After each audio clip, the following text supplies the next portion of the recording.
this story of the brothers. So the brother, referring over here, we'll call him the observant brother or the more observant brother, was overwhelmed. His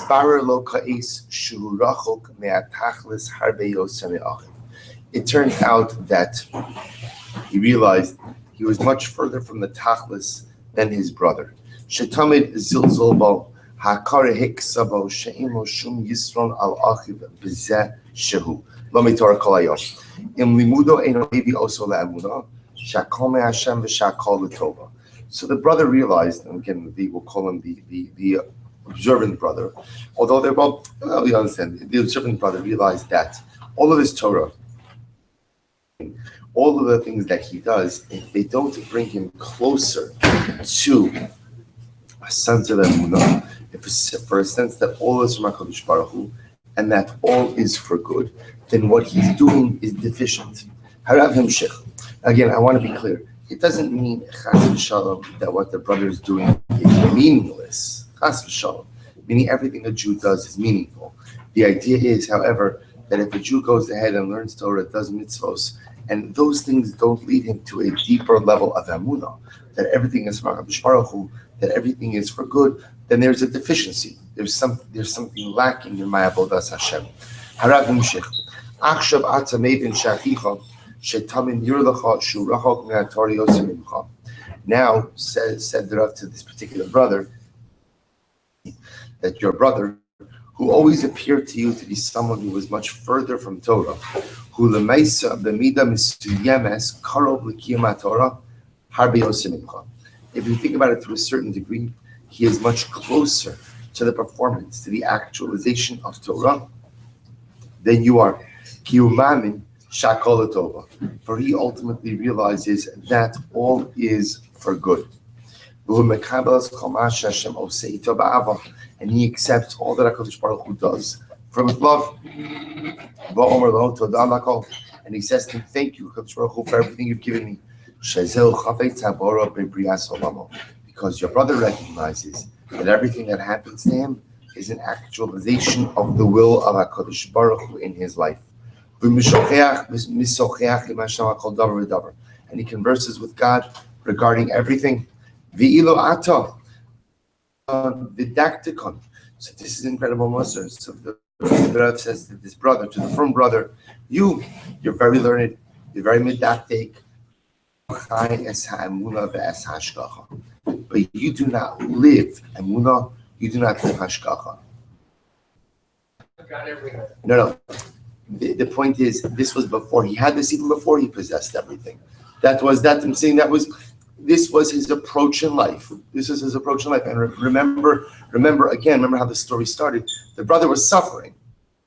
The brother was encountering difficult times. Remember, his wife said to him almost like what Eishes Yov said to him. So this is not like I agree with you. In a case where some person has had an easy life and all goes according to plan, good. That happens to be not this circumstance. This guy in this story is a real Baal Emunah, that even in the midst of difficult circumstances, remember he had that moment where he said, I say thank you to Hashem for all of the good things that occurred to me. How can I not say thank you to HaKadosh Baruch Hu for all the negative ones? So he goes on, he says,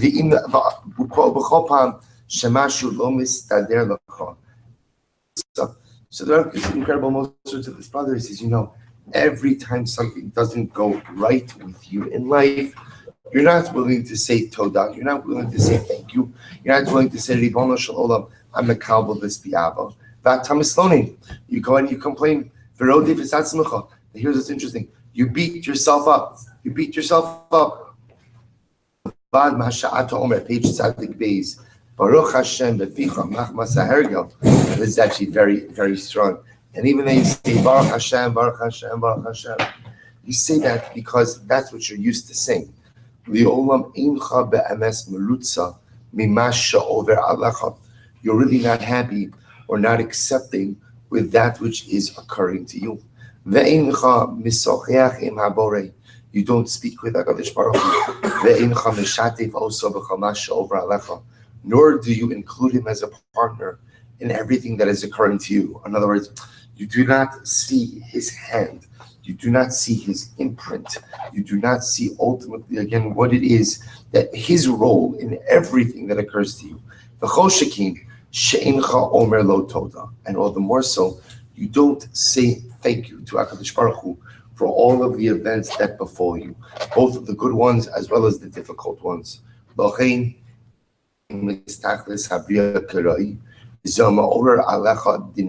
Sorry, this last statement where the Mechaber seems to be attributing difficulties of this individual to his lack of emunah. I always find things like that just a bit. You can never. No one's a navi. No one's a navi, so no one could know for absolute certainty why something happens. But the point that the Mechaber is trying to make over here is that Lamaise, this mussar to the brother is so incredibly profound. So you think that your success in your Judaism is a result ultimately again of the mitzvos you keep, of the amount of Torah that you learn. All of those things are especially important, but they're important because they lead you to emunah.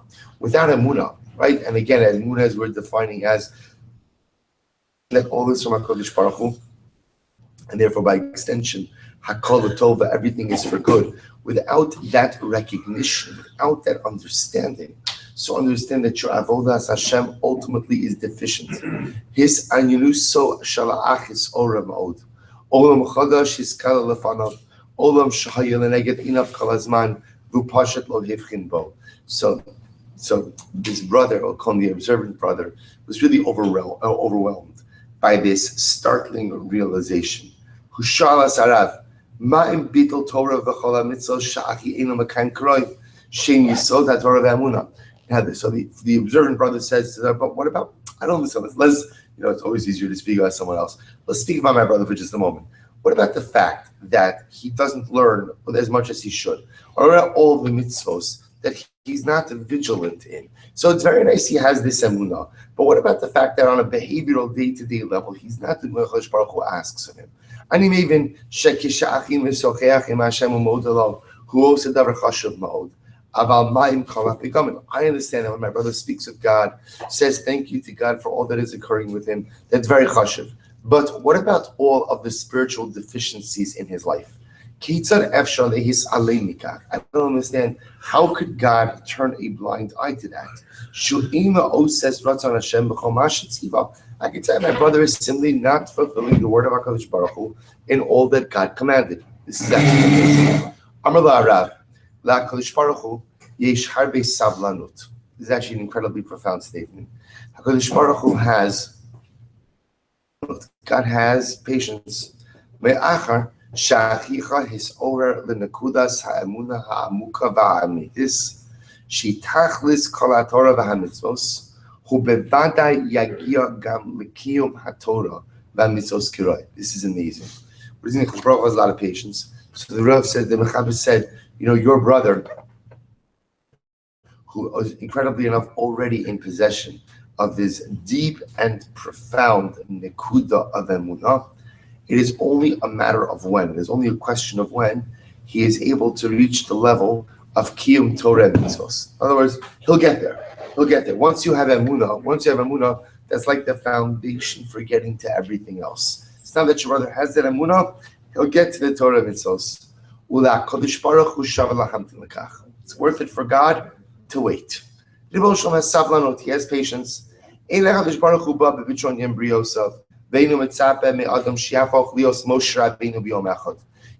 Basra has absolutely no. The Bava Bastra's intention is for us to be successful. The Bava Bastra's intention is for us to be happy. The Bava Bastra's intention is for us to actualize our potential. The Bava Basra doesn't expect me to turn myself into a Moshe Rabbeinu in one day.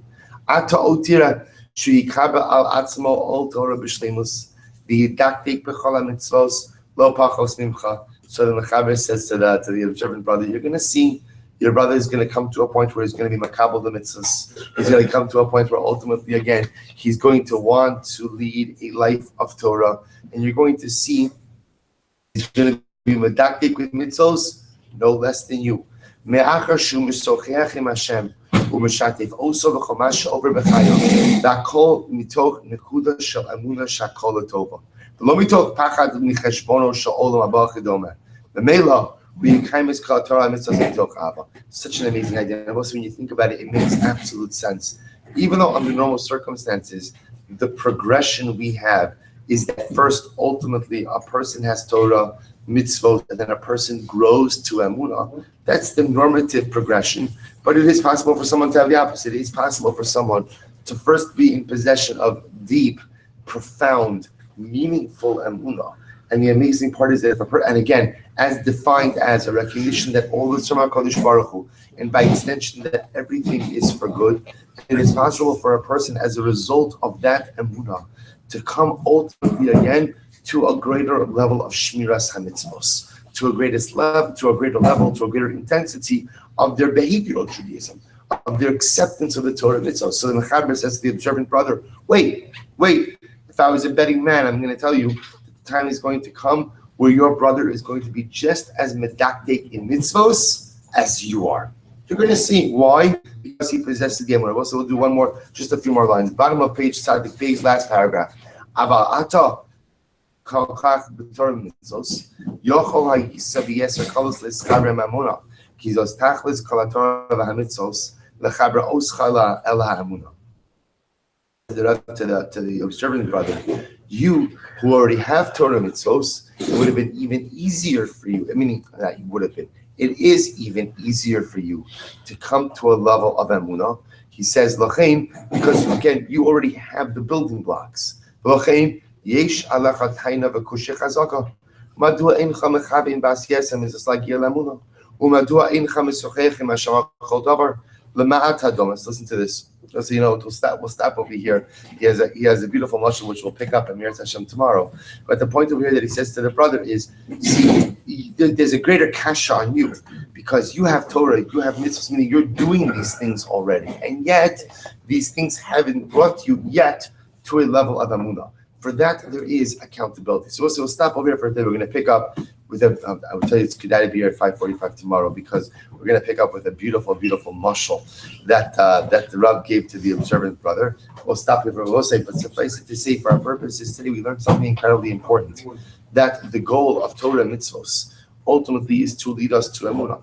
The goal of Torah mitzvos is to lead us to the point where we're able to recognize that A, everything is from HaKadosh Baruch Hu, B, Hakol L'Tova, and Hakol L'Tova. A person could live their life as a good behavioral Jew. A person could live their life doing all that HaKadosh Baruch Hu asks of me and totally missing out on this level of emunah. How careful we have to be, and we'll discuss how to do this, how to allow my avodas Hashem to not just be behaviorally impactful, but to be impactful in an emunah way as well. Emir Hashem to be continued tomorrow.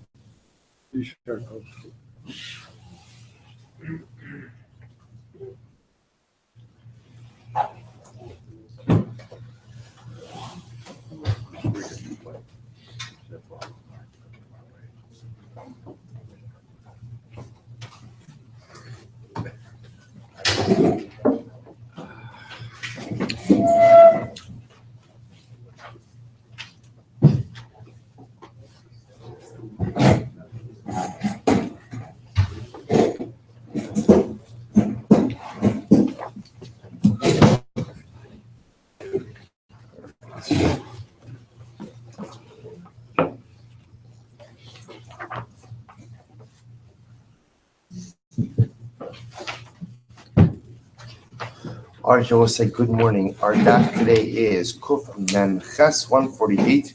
The beautiful Gemara ahead of us.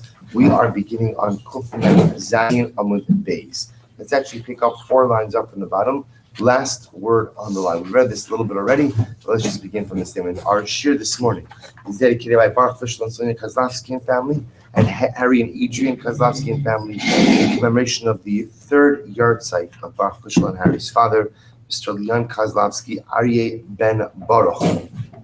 And again, on a personal level, Mr. Kozlovsky, Baruch Hashem, was one of the 3 people who were the originators of the Daf Yomi 2 cycles ago, the last cycle. Baruch Hashem, and thank God, a lot of what we have today and a lot of the shit that we've been able to build up should be a zechus for me. All right, let's begin. The Memra. The Savrav Nachman Milsa, the Isa Bebari, Isa B'Shchemira, the Lessa Bebari, Lessa B'Shchemira. So let's remember again, leaving off in yesterday's discussion, was Rav Nachman teaching us that something that works, meaning that the only thing that a Shchemira is able to accomplish is if a similar concept exists by a Bari. But if it doesn't exist by a Bari, then the Shchemira can't do it as well. V'ha Amar Rava, Amar Rav Nachman, B'yat Rava said the name of Rav Nachman, let's say top of Kuf Memchas, Shchemira, Shamar Tnu Hava Asi Laploni. Hava Asi Laploni. Let's say if a Shchemira says, I would like to go ahead and transfer over this debt to Ploni. So he transfers over the debt to Ploni. In other words, we'll say that he has the ability to transfer over a loan to someone else. Now, even though we'll say there is no comparable framework that exists by a healthy person. In other words, a healthy person can't transfer. In other words, in general, we say that in order to transfer a loan, the only way that works is if you transfer over the loan document. This is Osios Niknos Niknim Mesira. This idea that if I want to give you the ability to collect on a note, I have to give you the document. But it's simply telling you or verbally designating you as the person who is the potential collector does not work. Yet we see by Shechemira it does work. So the Gemara says, no. Papa Amar, Hoil the Yoresh Yarsha. Papa says that since a Yoresh would inherit this debt, therefore, again, halacha l'maisa works by Shechemira. So what does this mean? Take a look at the Rashbam. Umeshani hov Yoresh Yarsha. Lezu hamilve kilo birshu soyi. So let's remember again, there were to die. So the Yoresh would inherit that particular debt. We'll say later on we will see that Chazal said that the matana, the gift of a shchivnira, has almost Yerusha-like qualities associated with it. Hilchach gave on the Isei Yerusha. So the Gemara says the following: that since halacha l'maisa, there is the ability if a lender goes ahead and dies, so his son inherits the note, his son inherits the debt. So the Gemara explains very beautifully that anything that Chimera itself is modeled after a Yerusha type of situation. So therefore, again, if it works by Yerusha, ultimately it works by Shchimera, and therefore the Shchimera has the ability to convey over the note to someone else. Rav Ravika Amar, Halva Isa Mebari. So Rav says it's not true. There is a similar type of framework that exists by a Bari as well. What's that framework? We'll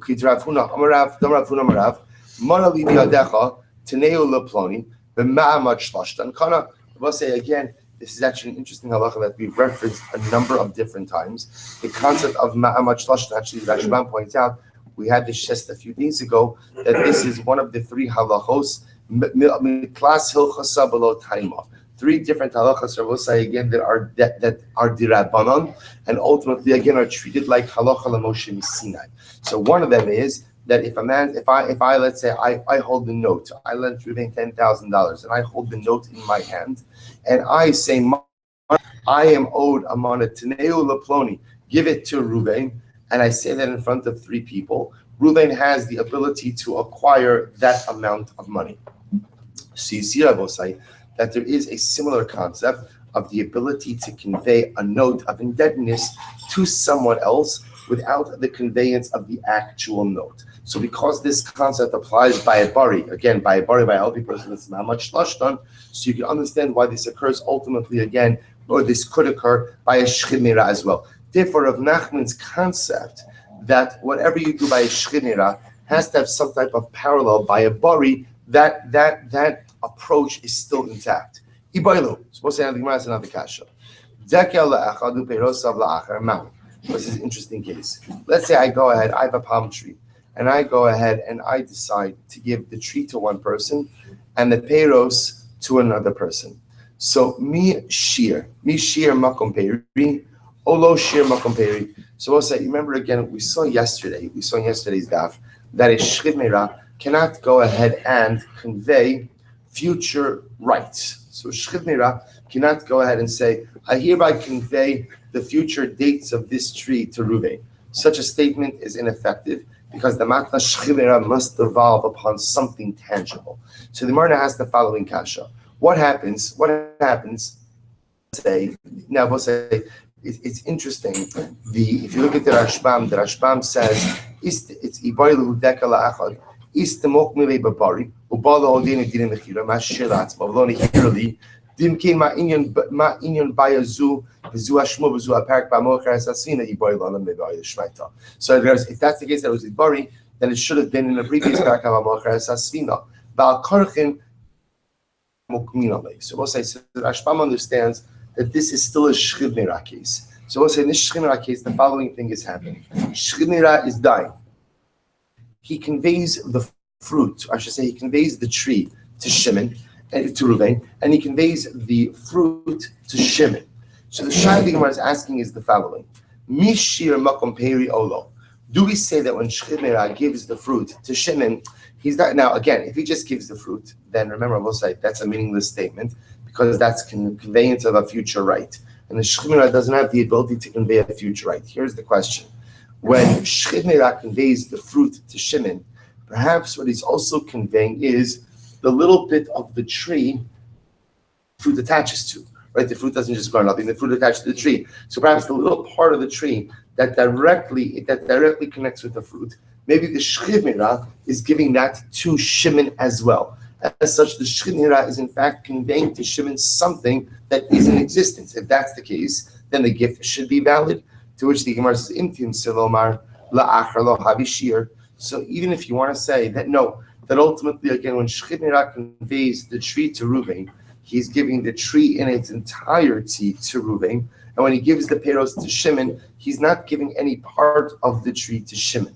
Rather, all Shimon is getting are the future rights to the fruit, the future fruit, and in which case, again, it's a meaningless conveyance. So even if you want to say that when he gives the fruit to someone else, he's not Meshayir, he doesn't hold something back from the tree to give to that individual. La'atzmo chutz meperosav ma'u. We'll say what happens in the following situation. Let's say this would be ultimately again a case not of a shechina, the pashtos, because again, remember we spoke about the idea that if a shechina is mishayir something for himself, that is no longer a matna shechina. Let's listen to the following case. Let's say again a person goes ahead, call him Reuven. Reuven goes ahead and gives over the tree to Shimon, but he keeps the peiros for himself. Mahu.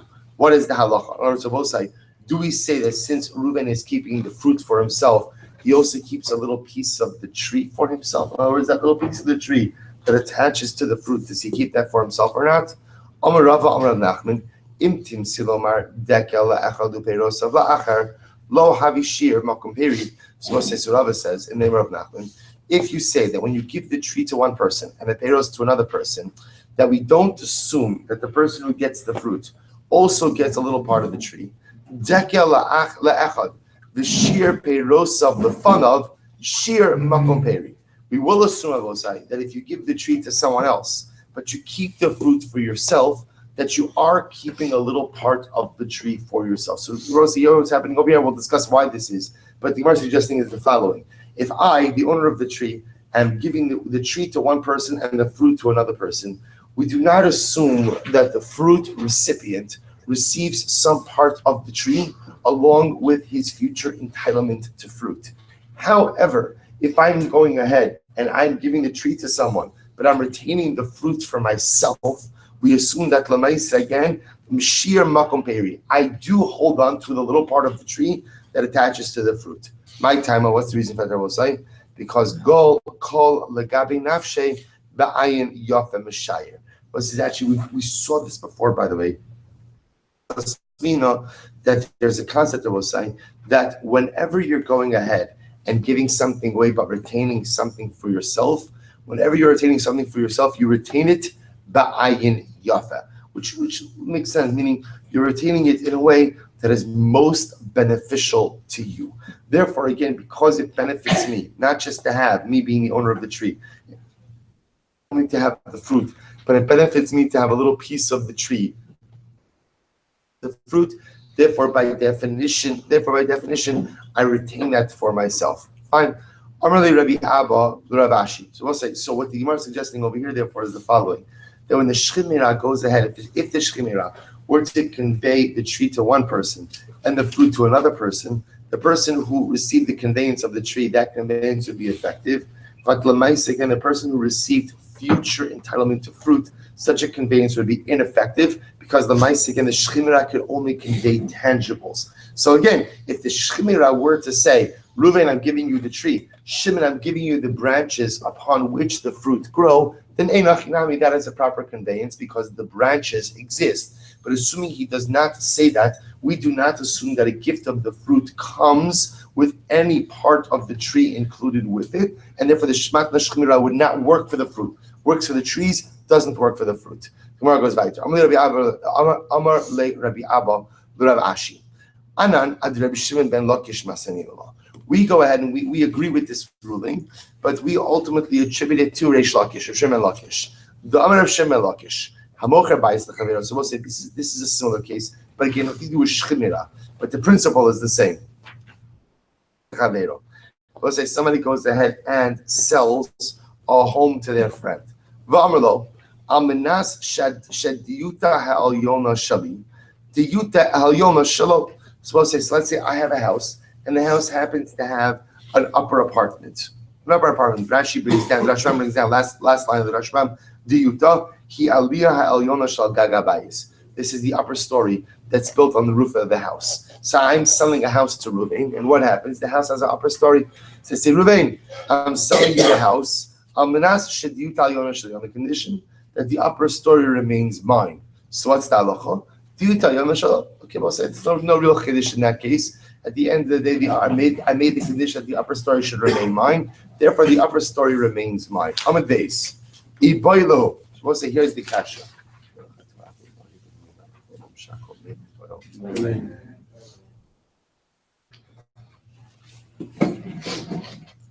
Now watch this. Iboilo.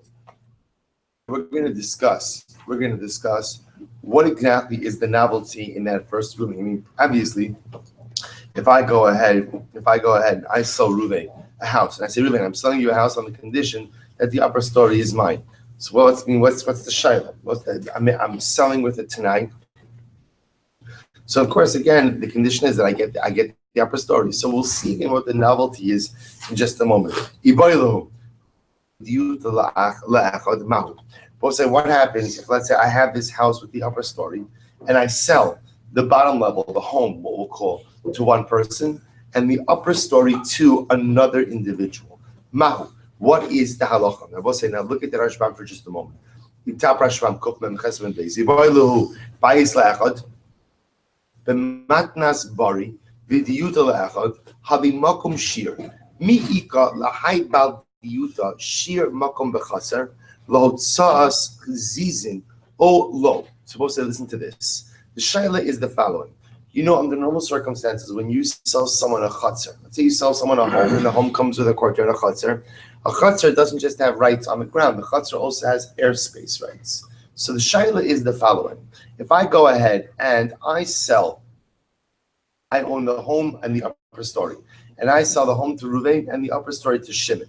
So the shaila is, have I sold Shimon additional rights in the diyuta? In other words, the real shaila is, does Shimon have the right, let's say, to go ahead and extend zizin? Zizin are just like boards or planks. Does he have the right to extend boards or planks from his upper story into the airspace of the chutzner or not? Finish the Rashbam. He says, Intim Salomar, lo havishir lachrini, aval ha'atzmo havishir, kigon do'amrle bayes ani mocher lecha chutz midiyut al-yona, Ultima lekashir. So we'll say, so this is the shaila. Mi havishir o lo. So we'll say, so the shaila is, when I sold the lower story to one person, the upper story to the other person, did I give the person in the upper story, was I mishayir? Did I give him certain rights in the airspace or not? So maybe you'll say, when you're selling it to two different people, right? I'm selling a lower story to Reuven, the upper story to Shimon. And therefore, again, Reuven has his space, Shimon has his space, and I'm not giving Shimon any additional rights in the chazal. He doesn't have airspace. So he could not extend zizin. He cannot extend boards into the avir, into the airspace of the chatzar. However, chutz midiyuta mahu. What would happen in the following case? What would happen in the event that, let's say, I'm selling Reuven the lower story, but what? I'm retaining the upper story for myself. I will say, what the Gemara is saying over here is that there's a distinction, and we just saw this in Amud Aleph. There is a distinction between when someone is going ahead and selling something to another person versus retaining it for himself. So it could very well be that if I'm selling the bottom level to Reuven, upper level to Shimon, then maybe I'm not giving Shimon any additional rights in the airspace of the Chatzar. He doesn't have the ability to extend the Zizin. But what happens if I sell the lower story to Reuven and I keep the Diyuta for myself? Mahu. Do we say that I have retained additional rights in the Diyuta and in the upper story, and therefore I could utilize the airspace of the Chatzar for my own needs? Amar Rava, Amar Rav Nachman, Imtim Salomar Bayis La'echad V'Diyuta La'echad Lo Havishir. So if you want to say, go ahead and you sell the lower story to Reuven, upper story to Shimon, there is no shir. In other words, Shimon, the owner of the upper story, doesn't have any additional rights ultimately in the airspace. Chutz midiyuta shavi shir. If I go ahead of us and I sell the lower story to Shimon, to Reuven, but I keep the upper story for myself, there is a shir. We assume that what? That I retain air rights. I retain some level of air rights usage in the upper story. Va'aliba de Rav Zvid, the Amar Shimratza lahotzi. We'll say first wide line. Shimratza lahotzi bazizin motzi. We'll say we would assume that the halacha is in accordance with Rav Zvid, who says that what? When I am the owner of the home, I sell off the lower story to Reuven, retain the upper story for myself. That if I want to utilize the airspace of the upper story by extending beams into the avir, I have the right to do that. Why? Ama here diyuta. Makom zizin namishir, because Rabbi said we assume that since I kept the diyuta for myself, I kept the airspace for myself as well. Rabbi said, what's the logic? The logic that's being espoused here is the same logic as we saw in Amud Aleph, namely that we assume that whenever a person is retaining something for themselves, they retain not just simply the item, the object, or the space, but the maximum usage possible. Therefore, again, if I, the owner of the home, am selling off the bottom story, but retaining the upper story for myself, we assume that I retain the upper story and the maximum usage of that upper story. What's the maximum usage of that upper story? We'll say the usage of the airspace as well. Hachanami, kevan damer chutz mipeirosav, makom perishayir. So we'll say, so too over here, we would assume that if I have a tree, and I'm selling off that tree to Reuven, but I'm retaining the fruit for myself, then not only do I retain the fruit, but what else do I retain? A little bit of the branch, right? A little bit of the branch that attaches to the fruit as well, I retain for myself as well. So we'll say, what we're seeing over here is the following, that interestingly enough, that when you go ahead and you convey something to someone else, so we assume that conveyance comes with basic, minimal, obligatory rights. So therefore, again, if I'm going ahead, and in the case, just to keep it easy, I'm going ahead, I'm selling off my house, and my two-story house, I give the bottom story to Reuven, upper story to Shimon. The assumption is Reuven gets basic rights, Shimon gets basic rights, which for our purposes means Shimon doesn't get air rights in the Chatzar. I sell Reuven and Shimon my tree, I give Reuven the tree, Shimon the fruit. The assumption is all Shimon is getting is the fruit, and he is not getting any part of the branches. But when I retain something for myself, the assumption is that I retain for myself maximum rights. So if I retain the upper story, the assumption is I retain air rights. If I retain fruit, then I retain some part of the tree, at least a little part of the branch that attaches to the fruit as well. Amar Rav Yosef Aminyumi, Amar Rav Nachman. Shchimira shekasav kol nechasav la'acherim. This is actually very interesting. So Shchimira and gave away all of his property. Shekasav kol nechasav la'acherim. He went ahead and he wrote away all of his property to everyone, to others. So Rowan chalek meis kanu kulan amad chozer kulan. So we'll say we see the following. Look at the Rashban. Im mechalik shemisha rishona shehiska lechalik. So listen to this. This is talking about the following situation, where a person is going ahead and giving away his property piecemeal. So what happens over here, both sides? So the shaila is, at the end of the day, he ends up dispersing his entire estate, meaning he ends up giving everything away. But the shaila we have over here is the following.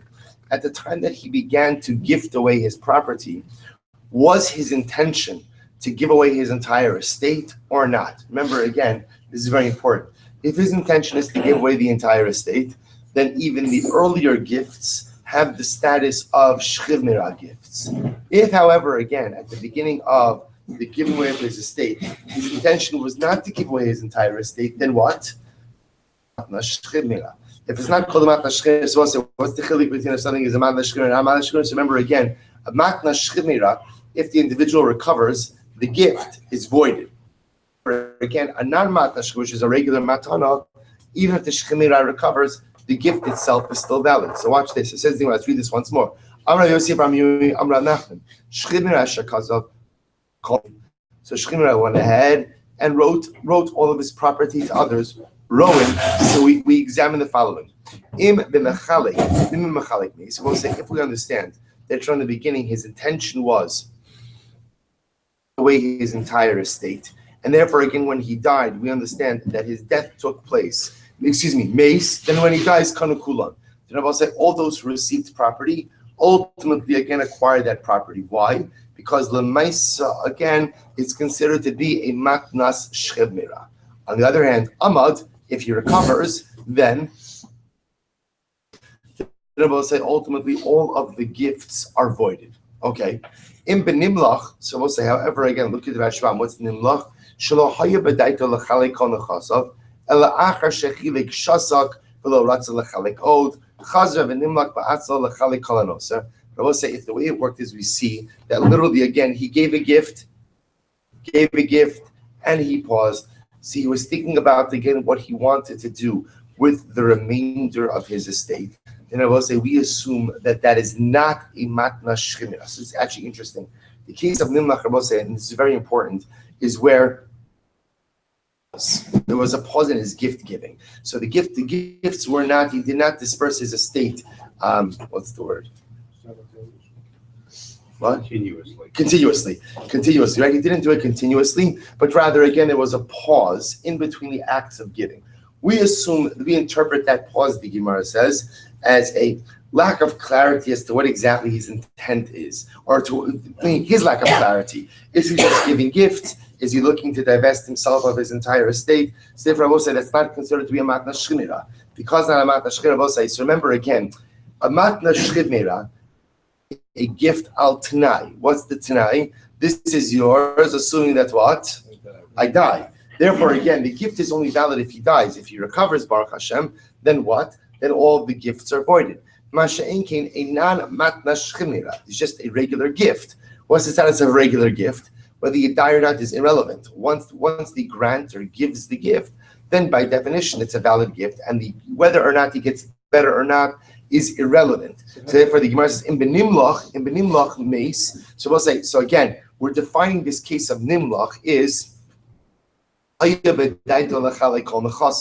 his original intention was not to go ahead and give away his entire estate.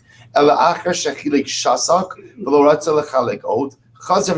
we'll say, now how do we know what his intentions are? So the way the Gemara interprets his intentions is that he doesn't give away everything at once. Rather, again, he gives away something, stops, gives away something, stops. So the Gemara is interpreting those pauses as a lack of clarity of his intent to divest himself of his entire estate, and therefore interprets ultimately, again, his acts of giving as regular gifts and not matna shchimira. Therefore, whether he recovers or whether he dies, those gifts will stand. He says, I don't understand. Maybe the reason he's pausing, I will say, is why? Because he's just contemplating who to give to. In other words, maybe his intention, see, we're interpreting his pausing to be a lack of clarity, or I should say, a lack of intent. He's not fully decided to give away all of his property. To which says, maybe not. Maybe his intention is to give away all of his property. Therefore, this has the status of matna shchimira. Why is he pausing? He's pausing to think about who he wants to give everything to. To which the Gemara says, that's not the way it works. The Gemara says, "Stame shemira meida g'dayik." This is actually quite interesting. So the Gemara says that Lamaisa stam shemira. So first decides what he's doing, and then dispenses his estate. In other words, which we'll say, if you think about it, makes a lot of sense. Most time when a person is giving away his estate, He's not doing this by the seat of his pants. He's thinking about his estate. He's first given thought to his estate. He's first given thought to who is getting what. And then only afterwards, after he's decided about how this chalukah is going to take place, then he goes ahead. He dispenses the estate. But Pipashas, the Gemara interprets one who gives, then stops, then gives, then stops, is a person ultimately, again, who lacks the clarity. Is he giving this as a matna shchimira? Is he giving it as a regular gift? And this lack of clarity forces us to interpret these gifts as regular gifts, not matna shchimira. Therefore, the shchimira dies, or whether he gets better, the gift ultimately will stand. Says the Gemara. Amrav Acham, Yumi Amrav Nachman. Shchimira shekasav kol nechasav la'acherim va'amad. Suppose I listen to this. A shchimira who gave away all of his property. Now, based on what we just said before, the shchimira gives away all of his property. I will say that is a matna shchimira. That happens. Yet the Gemara says over here, if a shchimira gave away all of his property, va'amad, and then he gets better. So we'll say the gifts do not go back. I was saying that this seems to contradict the basic tenet of shchimira. Generally, again, matna shchimira is a gift al tanai, which is in the condition that I die. Now, again, remember, he's not articulating it that way, but it's understood. Yet here the Gemara says that even if the shchimira gave away all of his property and he gets better, the gift is not voided. The gift stands. Why? Because I will say we're concerned that what? The shchimira had property overseas. So therefore, what does it mean he had property overseas? He never gave away his full estate. Remember, again, it is only considered to be a matna shchimira when a person is giving away all of his property. But we're concerned over here in this particular case that the shchimira had property overseas. Therefore, he did not give away all of his property. If he didn't give away all of his property, then it's not called a matna shchimira. Rather, it's just called what? Stama matan, a regular gift. And a regular gift, I will say, doesn't change whether or not he recovers or he dies. To which the Gemara says, 1 second. Nisin, diktani lo shir karka kolshu, ein matanaso kayemes, heichi mishkachasla. So I'll say ultimately again, but in a case where the Mishnah says, lo shir karka kolshu, that he didn't retain any karka for himself, that the matana is not kayim, how can you ever have a case like that? Amrav Chama, ba'omer kol machasai. If the shchimira makes a statement of kol nechasei, so kol nechasei we can interpret as meaning what? Kol nechasei we can interpret as meaning all of my property. Mar bereit Rav Ashi Amar bemuchsak lan delesle. We'll say so. We'd be talking about a case. In other words, so what the Gemara is essentially asking, we'll say is 1 second. You're going to tell me that when the shchimira gives away his property, we're going to be choshish that he has property overseas. If that's the case, in the davar sov, then you're never going to have a real matna shchimira. Because you could always be choshesh that somebody has something, some account in the Caymans or something, So how could there ever be a real matna shchimira? To which the Gemara says either where the shchimira says kol nechasai. So if he makes a statement of kol nechasai, then it's good that he's giving everything away. Or the second possibility is where we know his financial situation. We know that at the end of the day he has nothing else overseas. So what the Gemara is introducing us to is an important yesod, which is that halacha l'meisa, again, in order for matna shchimira to be effective, we do have to know that he is in fact divesting himself of his entire estate. Ibaylu, we'll say, that the introduces a very interesting topic. Chazra b'mikzas havi chazara b'kula olo. So we'll say, here's the case. Take a look at the Rashbam for just a moment. Ibaylu chazara b'mikzas. 6 lines before the Rashbam gets wide. Ibailu chazar b'mikzas shchimira shakasav kol nechasav la'echad. Supposed to watch this. So shchimira, we'll call him Yaakov, wrote all of his property to another individual, called the individual Reuven. So Yaakov writes his entire, Reuven is not his son, writes his entire estate to Reuven. The chazar bo b'mikzas v'nasan shuv la'acher. And what happens? Yaakov then seemingly changes his mind. And what he does is he gives some part of the property to Shimon. So at first, again, in the first iteration of the gift, Yaakov says, I hereby give my entire estate to Reuven. Then he articulates another intent and he says, I hereby give half of my estate to Shimon. So we'll say, so the shaila is, Shahare Yochol Lasos came, Kedam reading Rashbam still, Kedam reading Daitiki Nevatelas Daitigi. So we'll say, because remember again, a shchimira has the right to go ahead and what?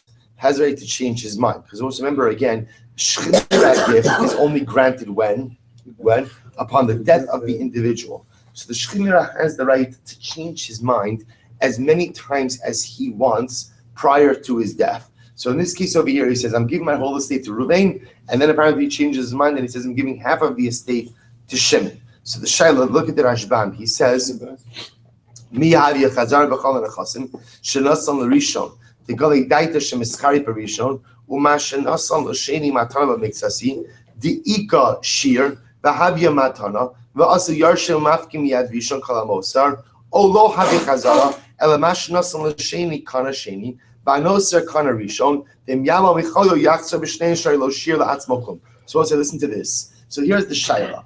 How do we view Yaakov's second statement? Do we view Yaakov's second statement as a cancellation of the gift? So Yaakov originally said, Ruvain, I'm giving you my estate. And then what happens? As Yaakov says, I'm giving Shimon half of my estate. So how do we view that second statement? Do we say that Yaakov is effectively canceling the first gift? So therefore, again, Reuven gets nothing, Shimon gets half of the estate. And I will say, understand, if Shimon gets half of the estate, then remember, this is no longer a matna shchivnira, right? Remember again, because at this point in time, then Yaakov, the owner of the estate, is retaining something for himself. So do we say that the second statement is a cancellation of the first gift? Or do we say no, rather the second statement is what's Rabbi saying, a modification of the first gift? That originally Reuven got everything, now Reuven's getting 50%, and Shimon is getting 50%. Rabbi said that would still be a matna shchivnira. Why? Because Yaakov, the owner of the estate, is what? Is giving away everything. So that's the shayla. Look at the Gemara. Chazara b'miktas. So we'll say if he went ahead and he retracted part of the gift, the first gift that he get, havya chazara b'kula olo. We'll say, is this considered to be a negation of the first gift or not? So tashma kula on the rishon miktas on the sheni. We'll say if a person first gave the entire estate to Reuven, and then umiktsas on l'sheni, and then he gives part of the estate ultimately again to Shimon. Sheni kana, rishon lo kana. So we'll say, so the halach is the second person is kona his part, and the first person is not. So we'll say, so what's the case? My love bishanes. Yeah, we're talking about a case over here where the grantor, we'll call him Yaakov, died. What we'll say, what we're saying over here is that lemaisa, the gift, therefore, you see from here that what? That the first gift is canceled. The first gift is canceled. The second gift, ultimately, again, is the gift that stands. My love b'shanes, lo b'shamad. Though the case of Osai is where ultimately the grantor gets better. So Osai, this would appear to be clear based on what we learned in the Seifa. If you went ahead and you gave part of the gift, or also let's say the reverse case, Yaakov gives the whole estate to Reuven and half of the estate to Shimon. I'm sorry, just the opposite. Half of the estate to Reuven and the whole estate to Shimon. What's the halacha? Rishon kana, sheni lo kana. The first person acquires and the second person does not acquire. So what's the case? If you want to say it's a case of where the grantor recovered, mishum hachi sheni lo kana. That's why the second person doesn't acquire anything. But if you want to say that Lamais again, it's a case of where the grantor, where Yaakov died, Tarvayo Liknu, and ultimately bless you, then ultimately they should bless you. They should both acquire. Why should they both acquire? Because at the end of the day, this is a Matna Shchimira. Why is it Matna Shchimira? Because the grantor Yaakov divested himself of his entire estate. If that's the case, the halacha should also be true, even in a case where he recovered. So if you want to say that when the grantor, I will say, retracts part of the gift, he really retracts and voids the entire gift, then the Gemara says, Hainu disheni miaskana. I understand then why the second person is kona. But I will say, if you say that when he retracts part of the gift, it does not void the entire gift, then ultimately it should be like he's dividing the estate. And neither of them should acquire. And therefore says the Gemara, I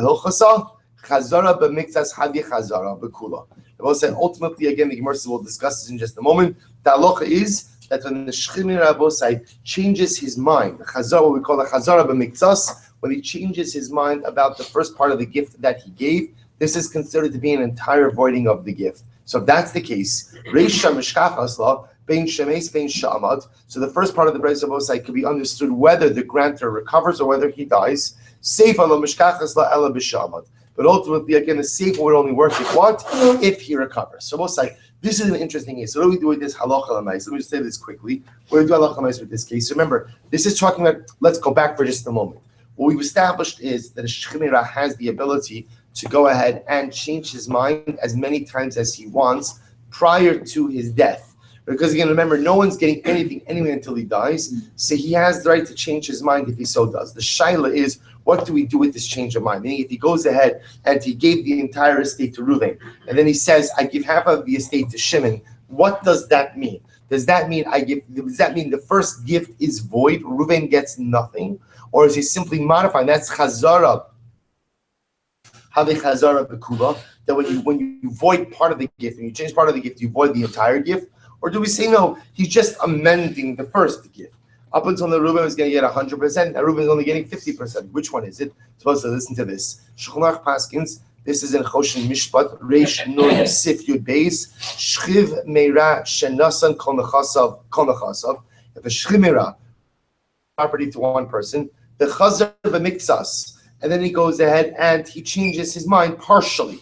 I was going to give everything to Reuven, now I decide I'm giving 50% to Shimon, Stama Chazar B'Kol. But we'll say we viewed that second statement as a voiding of the original gift. Reuven gets nothing. Shimon will get 50% of the estate. Therefore, the Shulchan Aruch says, if let's say the Shchimera had originally given his entire estate to Reuven, the Chazar v'nasan miktsas on the Sheni, and then he decides to give 50% of the estate to Shimon.